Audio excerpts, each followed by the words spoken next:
Syukur kepada Allah yang telah mengundang kita untuk ada di tempat ini.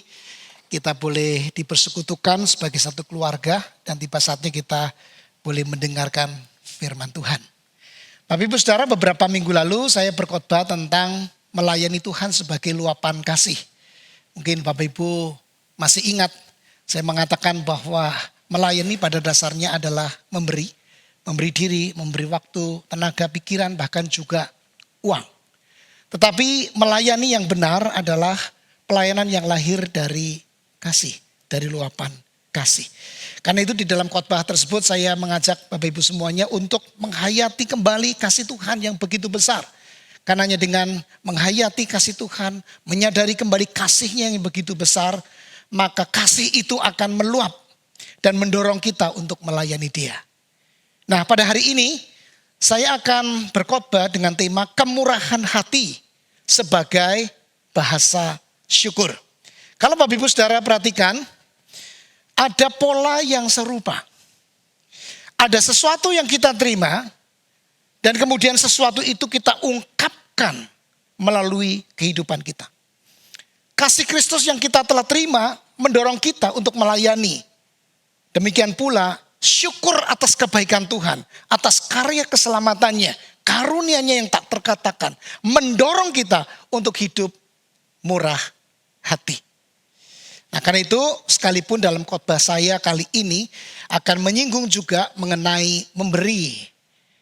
Termasuk di dalamnya adalah uang kita untuk gereja maupun untuk orang lain yang membutuhkan. Tetapi saya harus sampaikan di awal fokus khotbah saya sebagaimana memang Alkitab juga fokusnya bukan di uang. Jadi fokus saya bukan pada uangnya, bukan pada pemberiannya, tetapi pada hati yang bersyukur.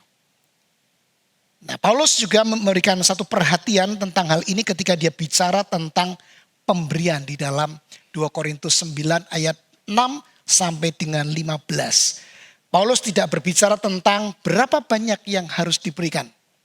Tetapi dia bicara tentang hati seperti apa yang mendorong seseorang untuk memberi. Mari kita memperhatikan firman Tuhan ini. Saya akan membacakan ayat pasal 9 dari 2 Korintus ayat 6 sampai 15. Namun untuk diketahui Bapak Ibu bahwa Paulus bicara tentang pelayanan kasih ini mulai pasal 8. Saya akan bacakan hanya di pasal 9 ayat 6 sampai dengan 15 saja. Demikian. Camkanlah ini, orang yang menabur sedikit akan menuai sedikit juga. Dan orang yang menabur banyak akan menuai banyak juga.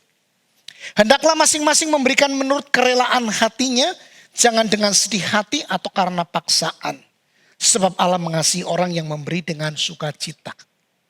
Dan Allah sanggup melimpahkan segala kasih karunia kepada kamu, supaya kamu senantiasa berkecukupan di dalam segala sesuatu dan malah berkelebihan di dalam pelbagai kebajikan. Seperti ada tertulis, ia membagi-bagikan, ia memberikan kepada orang miskin, kebenarannya tetap untuk selamanya. Ia yang menyediakan benih bagi penabur dan roti untuk dimakan, ia juga akan menyediakan benih bagi kamu dan melipat gandakannya dan menumbuhkan buah-buah kebenaranmu. Kamu akan diperkaya dalam segala macam kemurahan hati yang membangkitkan syukur kepada Allah oleh karena kami. Sebab pelayanan kasih yang berisi pemberian ini bukan hanya mencukupkan keperluan-keperluan orang-orang kudus, tetapi juga melimpahkan ucapan syukur kepada Allah.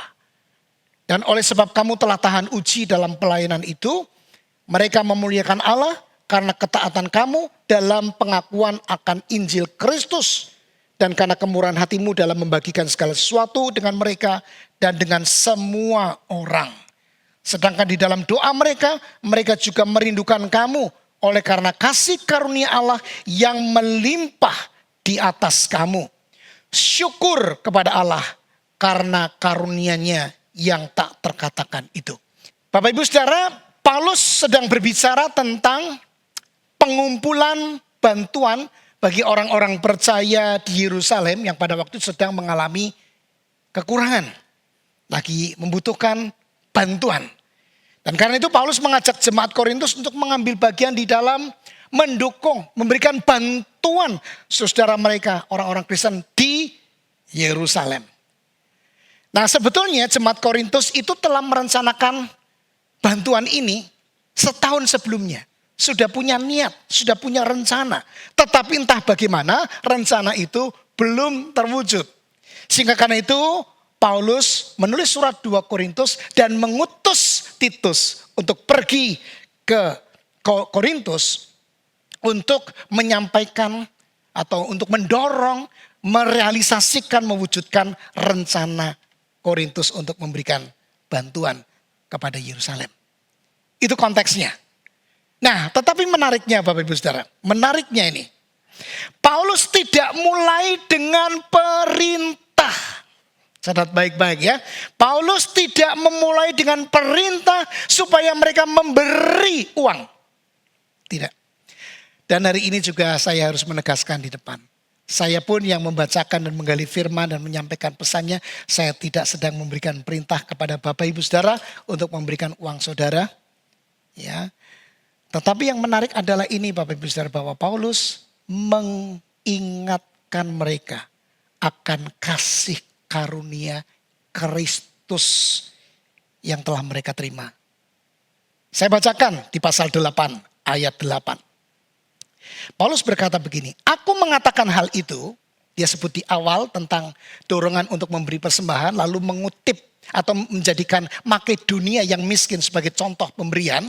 Lalu dia mengatakan, aku mengatakan hal itu bukan sebagai perintah. Catat ya, bukan sebagai perintah. Saya menyampaikan di sini juga bukan sebagai perintah. Tetapi Paulus meneruskan di ayat 9. Karena kamu telah mengenal kasih karunia Tuhan kita Yesus Kristus. Bahwa ia yang oleh karena kamu menjadi miskin, sekalipun ia kaya, supaya kamu menjadi kaya oleh karena kemiskinannya. Jadi Bapak Ibu Saudara, di dalam 2 Korintus 8 ayat 9 ini, Paulus mengingatkan tentang kasih karunia Allah yang seharusnya itu menjadi dasar kemurahan hati orang percaya. Dasar kemurahan hati orang percaya bukan rasa bersalah, bukan paksaan, apalagi untuk membalas jasa, katakanlah membalas kebaikan Tuhan semata-mata begitu ya. Bukan supaya Tuhan kemudian membalas dirinya ya, dalam rangka Tuhan memberikan berkat-berkatnya kepada dirinya. Tidak sama sekali. Tetapi karena mereka dan kita pada saat ini seharusnya menyadari kita sudah menerima kasih karunia Allah di dalam Kristus. Nah, hari ini kita akan melihat. Kita akan melihat seperti apa kasih karunia itu terlihat di dalam kehidupan kita. Saya akan membagi 3 bagian. Yang pertama nanti kita akan bicara mengenai motivasi. Yang kedua bicara tentang fondasi. Dan yang ketiga bicara tentang dampak dari kemurahan hati. Mari kita lihat ayat yang ke-6 yang sering dikutip oleh para pengkhotbah prosperity gospel. Injil kemakmuran. Saya bacakan demikian. Orang yang menabur sedikit akan menuai sedikit juga. Dan orang yang menabur banyak akan menuai banyak. Saudara mungkin sering mendengar ayat ini, lalu saudara didorong untuk memberikan persembahan kepada gereja atau kepada pendetanya bahkan. Karena ada janji yang dikutip oleh para pengkhotbah bahwa saudara akan menuai banyak juga. Amin. Amin Bapak Ibu Saudara. Amin ya. Memang kalau bicara soal menerima berkat lebih banyak pasti amin. Tapi Bapak Ibu Saudara, konteks ayat ini ada di ayat 7. Mari coba nanti dan ayat-ayat selanjutnya. Karena di situ disebutkan hendaklah masing-masing memberikan menurut kerelaan hatinya. Jangan dengan sedih hati atau karena paksaan, sebab Allah mengasihi orang yang memberi dengan sukacita. Hati-hati ketika membaca ayat yang ke-6 karena Paulus tidak sedang mengajarkan bahwa kalau kita memberi banyak, Tuhan pasti akan membuat kita kaya. Sama sekali tidak ini pengertiannya. Memberi banyak, mendapatkan banyak uang, bukan. Tetapi segera setelah bicara tentang satu frasa atau ungkapan yang terkait dengan pertanian itu, yang sudah umum dipahami oleh mereka. Lalu secara cepat Paulus mengingatkan dan membawa perhatian kita kepada hati. Hendaklah masing-masing memberikan menurut kerelaan hati. Jadi Paulus tidak sedang bicara mengenai jumlah pemberian, tapi hati si pemberi. Karena memang ada orang yang memberi tetapi hatinya sedih. Tadi disebutkan begitu. Ada orang yang memberi karena terpaksa. Ada orang yang memberi karena takut dinilai. Ada orang yang memberi karena ingin dipuji. Secara lahiriah tangan mereka terbuka untuk memberi. Tetapi hatinya menggenggam erat. Ngedumel. Ya, sedih, terpaksa dan lain sebagainya. Dan karena itu Paulus menegaskan jangan dengan sedih hati atau karena paksaan. Tuhan mengendaki pemberian yang lahir dari hati yang rela dan sukacita. Jadi ini motivasinya, Bapak Ibu Saudara. Mengapa hati begitu penting? Karena Bapak Ibu Saudara, pemberian kita seringkali memperlihatkan apa yang sebenarnya ada di dalam hati kita. Setuju tidak? Pemberian kita lebih sering memperlihatkan apa yang sebenarnya ada di dalam hati kita. Kalau kita berpikir begini, ini kan uangku, ini kan waktu saya, ini kan milik saya. Maka saya akan menggunakan semuanya sesuka saya, bukan? Jadi saya mengeluarkan ini, mengeluarkan itu, ya sesuai dengan apa yang ada di hati saya. Tapi beda kalau kita menyadari kasih karunia Allah yang begitu besar itu tadi. Yang diingatkan oleh Rasul Paulus bahwa dia yang kaya rela menjadi miskin supaya kita yang miskin menjadi kaya. Maka kesadaran ini akan mengubah cara pandang kita untuk melihat segala sesuatu termasuk apa yang kita miliki yang kita anggap ini milik saya. Dan kita akan melihatnya secara berbeda. Kita mulai berkata semuanya ini punya Tuhan. Dari Tuhan yang dipercayakan kepada saya.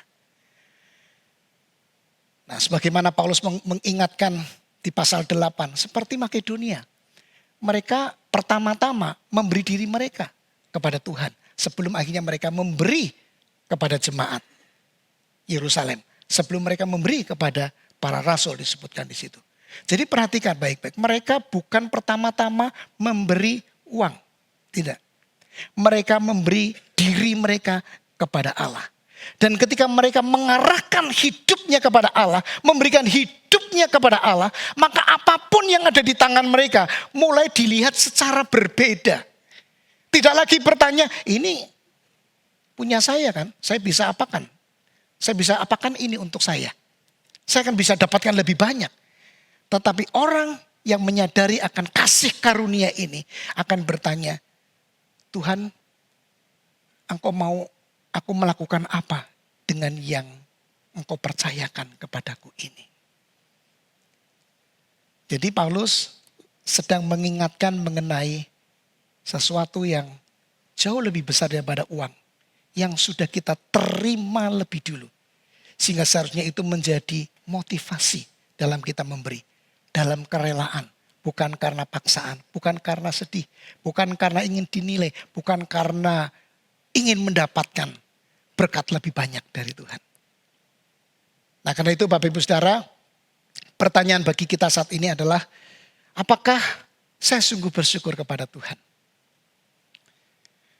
Bukan hanya ketika kita menyanyi, bukan hanya ketika kita berdoa, tetapi ketika Tuhan meminta saya dan Bapak Ibu membuka tangan kita.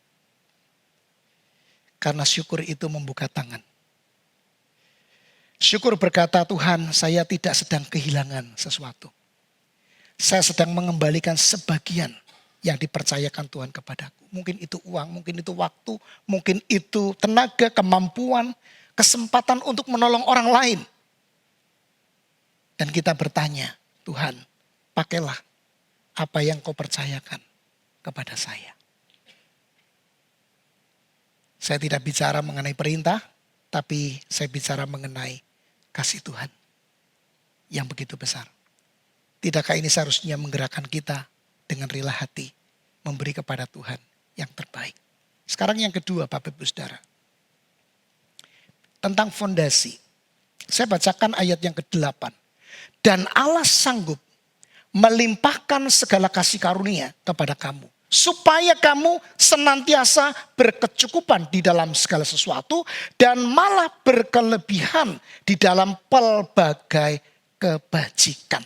Perhatikan Bapak Ibu, siapa yang menjadi pusat ayat ini? Allah. Allah sanggup. Artinya sumber kecukupan kita terutama bukan dari kita atau bukan dari apa yang kita miliki, tetapi Allah sumber kecukupan kita. Dan ini penting untuk kita pikirkan, kita ingat, kita hayati. Karena Bapak Ibu Saudara, seringkali alasan kita sulit bermurah hati itu karena apa? Takut kekurangan. Dan ini terjadi pada jemaat Korintus. Itu sebabnya Paulus sampai berkata mengenai kesanggupan Allah untuk memelihara, mencukupkan. Karena kita seringkali berpikir kalau saya memberi nanti saya bagaimana? Kalau saya menolong orang lain apakah nanti saya masih punya cukup untuk saya? Dan ketakutan seperti ini sebetulnya menunjukkan bahwa kita sedang meletakkan rasa aman kita pada sesuatu yang bersifat sementara. Dan Paulus mengingatkan kita, mengarahkan kita kembali kepada Allah. Allah sanggup. Dan di ayat yang ke-10, Paulus menggambarkan yang jauh lebih dengan sangat indah. Ia menyediakan benih bagi penabur dan roti untuk dimakan. Saudara, saya tertarik dengan kalimat ini. Ada roti, ada benih. Ada roti untuk dimakan, ada benih untuk ditaburkan. Artinya, ternyata tidak semua yang Tuhan berikan kepada kita, Bapak Ibu Saudara, dimaksudkan untuk dinikmati sendiri. Betul ada yang Tuhan berikan untuk kebutuhan kita. Betul. Dan tidak salah kita menikmati berkat Tuhan. Ada jatah kita untuk menikmatinya dengan syukur, ada. Tetapi Bapak Ibu Saudara, ada juga yang Tuhan percayakan kepada kita untuk ditaburkan. Supaya menjadi berkat bagi orang lain. Maka berkat Tuhan itu bukan bicara soal berapa banyak yang saya punya ya. Tetapi untuk apa saya atau untuk apa Tuhan memberikan semuanya ini kepada saya. Dan ayat yang ke-11 menegaskan kembali. Kamu akan diperkaya dengan segala macam kemurahan hati. Perhatikan kata diperkaya dalam kemurahan hati. Jadi Paulus tidak berbicara tentang semakin kaya secara materi. Sekaligus ini mengoreksi pemahaman yang keliru di ayat yang ke-6. Oh, kalau kamu menabur banyak, kamu akan menuai banyak. Kalau kamu memberi uang banyak, kamu akan mendapatkan uang banyak. Dikoreksi perlahan-lahan di setiap ayat. Enggak loh, kamu akan diperkaya betul. Tapi dalam segala kemurahan. Dan jangan lupa berkat itu bisa untuk kamu nikmati, tetapi juga untuk dibagikan. Bukan melulu berorientasi kepada diri sendiri. Itu Paulus katakan seperti itu. Jadi sekarang apa hubungan iman dengan kemurahan hati, saudara? Sangat sederhana. Begini Bapak Ibu Saudara, tadi di awal saya menyebutkan bahwa syukur itu membuka tangan. Syukur itu membuat kita membuka tangan kita. Tetapi iman itu akan menopang, memberikan kekuatan, keberanian untuk memberi. Ada kepercayaan, ada iman bahwa Tuhan memelihara, bahwa Tuhan mencukupkan. Ini bukan berarti Bapak Ibu Saudara orang percaya tidak akan pernah kekurangan. Ada di antara kita juga mungkin yang sedang bergumul dengan kekurangan. Kita orang yang percaya. Ini juga bukan tentang janji bahwa Tuhan akan membuat kita selalu nyaman. Tidak Bapak Ibu Saudara. Tetapi yang Paulus katakan bahwa Allah itu sanggup mencukupkan segala sesuatu yang kita perlukan untuk melakukan pekerjaan baik. Garis bawahi di situ. Supaya kita bisa menghasilkan buah-buah kebenaran yang dirasakan oleh orang lain. Bukan hanya dinikmati oleh diri kita sendiri. Dengan begitu kita memberi juga bukan supaya Tuhan memberi lebih banyak kepada saya. Tapi saya memberi karena saya sudah diberi oleh Tuhan. Saya sudah dicukupkan oleh Tuhan. Waktu saya sampai di sini dalam perenungannya saya itu ingat seorang artis yang membantu saudara-saudaranya. Waktu dia kaya, waktu dia berhasil, dia bantu saudara-saudaranya. Tapi setelah itu dia jatuh miskin. Lalu saudara-saudaranya yang dulunya dibantu menutup mata, tidak membantunya. Saudara pernah tahu siapa artis ini ya? Lalu kadang cerita artis ini digunakan untuk hati-hati kamu berbagi, hati-hati kamu memberi. Nanti kamu tidak mendapatkan kembali gitu ya, nanti kamu jatuh miskin. Tapi waktu saya baca ceritanya, orang ini jatuh miskin bukan karena dia memberi. Karena salah pengelolaan, tidak bertanggung jawab dalam pengelolaan. Jadi dia jatuh miskin karena salah pengelolaan. Nah Tuhan tidak ingin kita itu salah pengelolaan. Tuhan ingin kita bertanggung jawab mengelola. Tapi kita harus selalu ingat, ada bagian untuk kita nikmati, ada bagian untuk kita bagikan kepada orang lain. Benih untuk dibagikan. Dalam segala kelimpahan, orang lain juga memperoleh kebaikan Tuhan. Ini yang kedua. Sekarang yang ketiga, dampaknya Bapak Ibu Saudara. Saya bacakan ayat 12. Sebab pelayanan kasih yang disertai dengan, saya ulangi, sebab pelayanan kasih yang berisi pemberian ini bukan hanya mencukupkan keperluan-keperluan orang-orang kudus, tetapi juga melimpahkan ucapan syukur kepada Allah. Perhatikan dua dampak pemberian itu. Yang pertama, orang lain dicukupkan. Tapi yang kedua, apa Bapak Ibu Saudara? Allah dimuliakan. Jadi pemberian kita itu tidak berhenti pada orang yang menerima. Ada sesuatu yang lebih besar yang sedang terjadi. Korintus menolong jemaat Yerusalem, kebutuhan mereka terpenuhi. Tetapi mereka yang menerima mengucap syukur. Bahkan di ayat yang ke-13 mereka menyebutkan mereka memuliakan Allah. Karena ketaatan orang Korintus di dalam pengakuannya akan Injil Kristus. Ini luar biasa Bapak Ibu Saudara. Pemberian jemaat Korintus menjadi kesaksian tentang Injil yang mereka percaya. Dan mereka merasakan berkat Tuhan secara luar biasa. Setelah mereka menerima, mereka memuji Allah. Jadi berkat yang diterima itu seharusnya membawa kita memuji Allah. Dan kita ketika memberi bukan untuk mendapatkan pujian.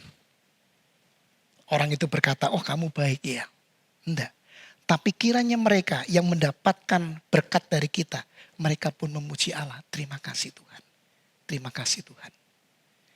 Karena itu seperti pagi tadi saya juga menyebutkan satu orang yang seringkali berkata terima kasih kepada Tuhan. Itu mungkin idiom satu kata yang akan saya kenang selamanya. Ya, kalau kita dikasih berkat, kita kan mesti ngomong terima kasih, tapi dia ngomong terima kasih kepada Tuhan. Mengembalikan kepada Tuhan. Semua karena Tuhan yang memberkati, Tuhan yang memberi, Tuhan yang mencukupkan itu. Sehingga kita bisa bersyukur kepada Dia. Bapak Ibu Saudara yang dikasih Tuhan, hari ini mungkin saya memiliki sesuatu untuk bisa diberikan kepada orang lain. Tapi next time, mungkin saya yang akan membutuhkannya. Dan pada saat kita berbagi di situ, sebetulnya itu menyatakan kita sebagai satu keluarga. Satu keluarga. Di dalam kita saling memberi dan saling menopang, saling membantu. Sebetulnya di situ ada sebuah pengakuan, kita ini saudara.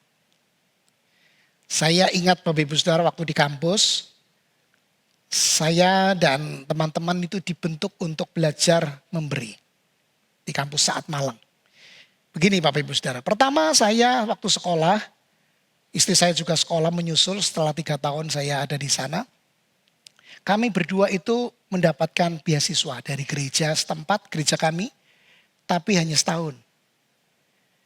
Istri saya pertama-tama tidak mendapatkan beasiswa. Nah, Kemudian setelah jalan cukup lama, Bapak Ibu Saudara, kami kekurangan uang. Lalu apa yang kami lakukan? Kami bersyukur, Bapak Ibu. Waktu itu kan kami udah tunangan ya, udah tunangan. Dan kami punya rumah yang nyicil. Nyicil itu di Pucang Gading. Ini tak sebut di sini ya. Saya dulu tahun 90 itu kami berdua itu beli rumah di Pucang Gading. Bapak Ibu wilayahnya tahu seperti apa ya. Tapi kami pikir kami hanya bisa di daerah itu, belinya di situ. Kami beli di situ. Tapi karena kami butuh uang untuk beli buku, kami jual itu. Rumah di Pucang Gading. Masih ke depan-depan, belum sampai ke belakang. Nah, yang beli orang Arab. Orang itu datang ke kampus dan melakukan penyelesaian pembelian itu. Uang itu kami gunakan untuk beli buku, untuk keperluan yang lain-lain. Tapi kadang juga kami kekurangan. Kami kurang ya untuk beli ini dan beli dan itu, buku khususnya. Tapi luar biasa, ada gereja, ada orang-orang yang berbagi secara ajaib. Dan kami merasa sangat bersyukur. Nah karena itu Bapak Ibu Saudara, kami juga membiasakan untuk berbagi. Beberapa kali, tidak hanya sekali. Kami berbagi dengan cara begini. Saya tahu ada teman saya yang tidak bisa beli buku, padahal buku itu penting. Dan saya punya uang yang lebih. Maka kami masukkan ke dalam amplop.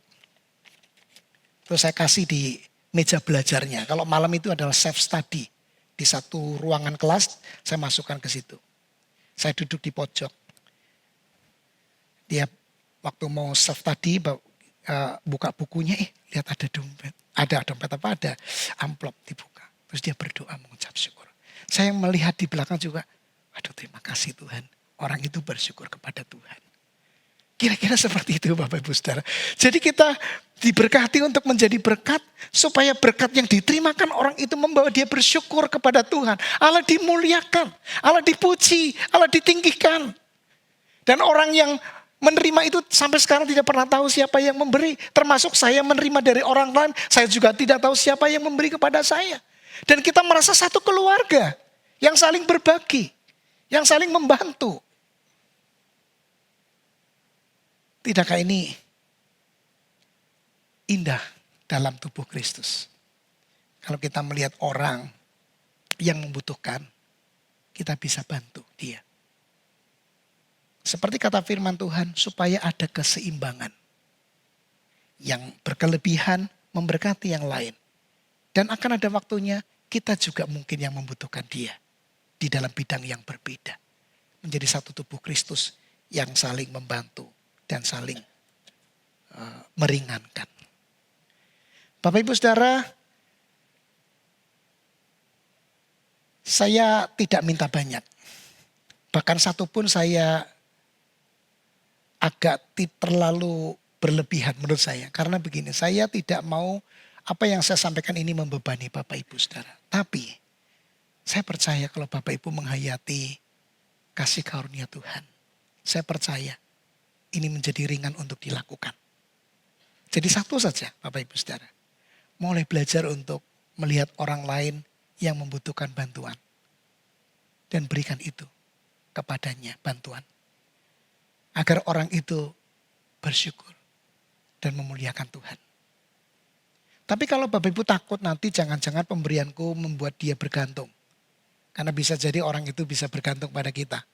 Atau terima kasihnya kepada kita terlalu besar. Sampai kita jadi sungkan. Berikanlah kepada gereja.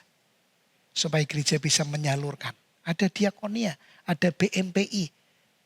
Ada majelis jemaat yang mengelola persembahan. Dan bersyukur Bapak Ibu Saudara, gereja saudara dikelola oleh orang-orang yang takut akan Tuhan. Keuangan tidak pernah dikelola oleh satu orang. Bukan untuk pendeta atau hamba Tuhan. Mereka mengelola dalam takut akan Tuhan, dalam transparansi. Sehingga bisa disalurkan kepada orang yang membutuhkan. Kalau lewat gereja kadang gini, gereja kan diisi oleh orang-orang yang jeli gitu ya. Misalnya ada orang butuh bantuan, ya diberi. Tapi ada orang yang pura-pura butuh bantuan mungkin ya. Sebetulnya dia punya simpanan banyak. Tapi maunya menerima terus. Nah itu kan orang akhirnya tahu, oh ini belum saatnya dibantu. Ada orang lain yang membutuhkan. Jadi kalau Bapak Ibu Saudara bingung mau memberi secara langsung, ya berikan kepada gereja supaya gereja bisa menyalurkannya. Nah, minggu besok kita akan merayakan syukur hari ulang tahun gereja kita ke-85. Jatuh tanggalnya besok Bapak Ibu, 24 besok. Tetapi perayaannya tanggal 30 di dalam ibadah bersama yang tadi sudah disebutkan oleh Pak Ongki. Bapak Ibu bisa memasukkan persembahan ke kotak atau transfer ke rekening yang sudah ada. Berikanlah dengan kerelaan hati, dengan sukacita. Bapak Ibu sudah diberkati oleh Tuhan. Keselamatan pertama, hidup kita sendiri. Berkat-berkat tambahan, second blessing-nya mungkin terlalu banyak bahkan. Kita nggak kekurangan, kita berkecukupan, kita berkelebihan, kita bisa kemana-kemana. Kita bisa kuliner kemana-mana. Kita bisa melakukan ini dan itu. Mari kita pikirkan gereja Tuhan. Bukan karena gereja membutuhkan semata-mata, tapi karena Tuhan sudah mengasihi kita. Dia begitu murah hati kepada kita. Ayat 15 menjadi penutup. Saudara boleh buka ayatnya. Di sana dikatakan syukur kepada Allah karena karunia-Nya yang tak terkatakan itu. Saudara perhatikan, ini adalah doksologi. Di awal, di pasal 8 ayat 8, Paulus sudah mengingatkan kasih karunia Kristus. Setelah panjang lebar bicara tentang uang yang bisa jadi membuat tidak senang dengan uang itu. Kalau terima senang, kalau memberi tidak senang. Tapi sampai di ujung, dia ngomong syukur kepada Allah karena karunia-Nya yang tak terkatakan. Dengan kata lain begini Bapak Ibu Saudara. Kita bisa bermurah hati karena Kristus lebih dulu bermurah hati kepada kita. Kemurahan hati kita selalu berangkat dari kemurahan hati Allah. Maka disinilah di antara hidup kita sekarang ini sampai seterusnya ini, kita terus harus menghayati kasih Tuhan, kemurahan Tuhan, kebaikan Tuhan, supaya kita sadar diri di dalam mengelolakan uang kita yang dipercayakan. Bukan hanya roti untuk dimakan, tapi benih untuk ditaburkan. Sehingga orang percaya, bahkan semua orang oleh karena perbuatan murah hati kita, mendapatkan kesempatan untuk memuji Allah kita. Sisi Tuhan. Terima kasih. Mari Bapak Ibu Saudara. Kita merenungkan sejenak di sini tentang kasih karunia Tuhan yang tak terkatakan itu. Sehingga pemberian kita tidak pernah menjadi beban. Tidak pernah memberi dalam keterpaksaan. Tidak menjadi kesedihan hati kita, tapi kerelaan hati. Rasa syukur yang membuka tangan kita, yang menggerakkan hidup kita, hati kita untuk memberi kepada Tuhan dan kepada sesama.